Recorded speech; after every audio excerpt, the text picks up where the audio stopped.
Ethan had always considered himself harmlessly charming. He liked to joke, tease, and flirt, mostly without thinking about the consequences. It was a skill he had honed through countless parties, casual coffees, and late-night bar conversations. That night, he was at a small housewarming party hosted by a mutual friend, and he had no idea just how dangerously his playful behavior could go. The living room was crowded, laughter bouncing off the walls like a symphony of chaos. People mingled, drinks in hand, while upbeat music thrummed in the background. Ethan leaned casually against the kitchen counter, scanning the crowd for someone interesting. That's when he saw her. She was laughing at a joke he didn't hear, her eyes sparkling like she held a secret the world couldn't know. Ethan's lips curled into a confident smile. He slid toward her, making casual conversation, his words smooth and practiced. "You know," he said, leaning in slightly, "I have a feeling you're the most dangerous person in this room." Mara's laugh was soft, melodious, and somehow intoxicating. "Dangerous?" she echoed, tilting her head. "Do I look dangerous to you?" "Absolutely," he said without missing a beat, his grin widening. "I can tell by the way you're plotting something right now." She raised an eyebrow, intrigued, and Ethan felt the familiar thrill of attention, the kind he thrived on. He leaned just a little closer. "Careful, though. Dangerous people tend to get exactly what they want." Mara studied him for a long moment, then her lips curved into a smile that made his pulse skip. "And what do you think I want?" Ethan chuckled, thinking he was still in playful territory. "Maybe your drink, your secrets, or maybe just to see if you're as dangerous as you look." She laughed again, but this time it was different. There was a boldness in her eyes that Ethan hadn't anticipated. "I think," she said softly, taking a deliberate step closer, "I might want something more." He blinked, caught off guard, but quickly laughed it off, assuming she was teasing. "Oh, you're good at this," he said, brushing a hand through his hair. "Leading a guy on, huh?" Mara's expression didn't waver. "Maybe. Or maybe I just like seeing how far someone will follow." Ethan's heart skipped again. He had flirted plenty of times before, but there was something different about Mara. He decided to play along, smiling wryly. "Well, I suppose I can't resist a challenge." She gave him a look, sharp and calculating, before turning and heading toward the stairs. Ethan, thinking this was still a game, followed.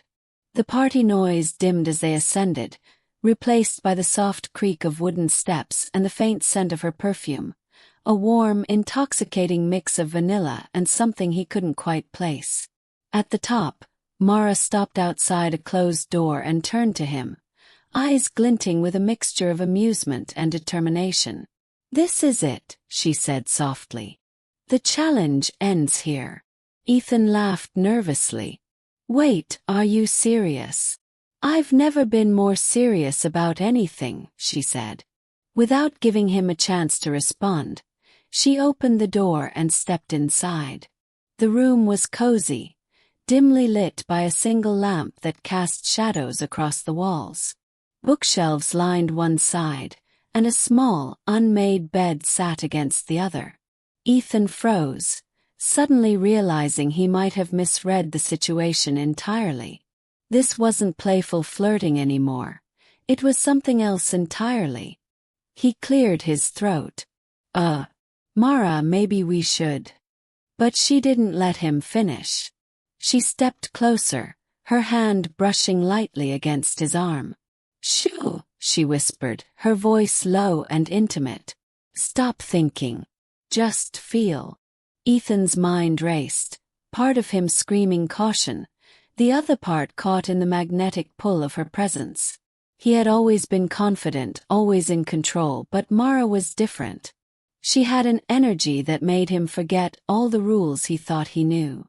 She circled him slowly, her eyes never leaving his. "You flirt," she said softly, almost accusingly.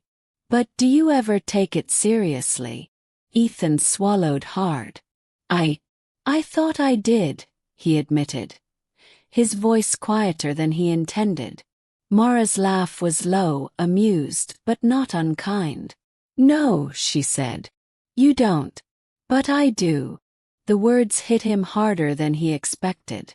For the first time, Ethan felt the weight of someone else's intentions, the fact that she wasn't playing, that she had brought him here for a reason.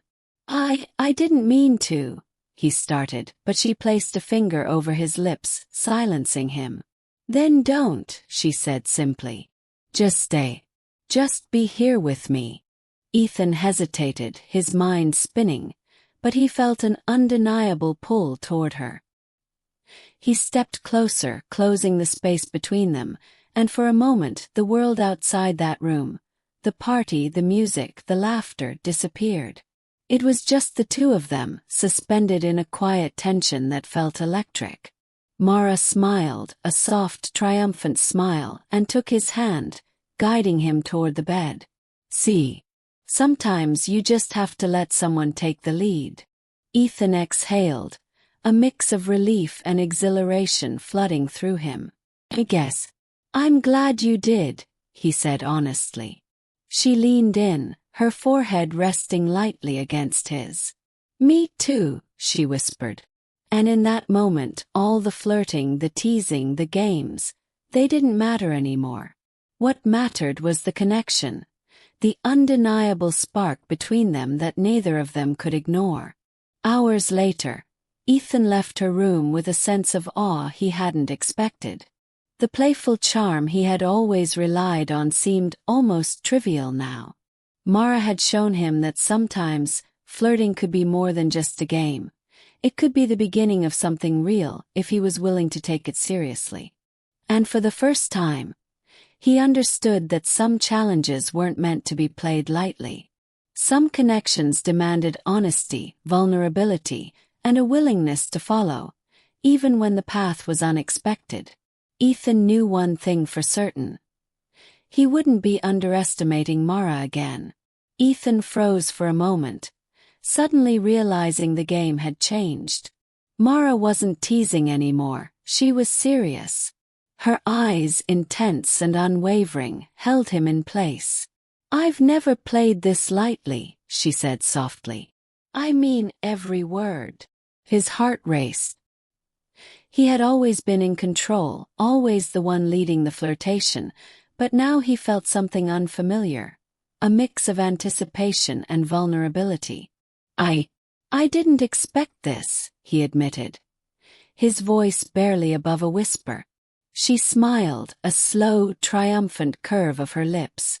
Then let me show you, she murmured, stepping closer. The warmth of her presence made it impossible to think, only to feel. Her hand brushed his arm, sending a shiver through him, and suddenly, all the noise from the party below seemed miles away. Ethan's instincts urged caution, but Mara's calm confidence melted his resistance. Sometimes, she whispered, you just have to let go and trust the moment. He nodded, a laugh escaping him, half nervous, half exhilarated. For the first time, he surrendered the playful, teasing persona he had relied on for years. Mara led him to the bed, the soft glow of the lamp casting shadows that danced across her determined expression. See, she said gently. I took the lead. And you followed. Ethan smiled, feeling a strange mix of relief and awe. I guess. I'm glad I did, he said, realizing this night was no longer about flirting or games. It was about connection, trust, and a spark neither of them could ignore.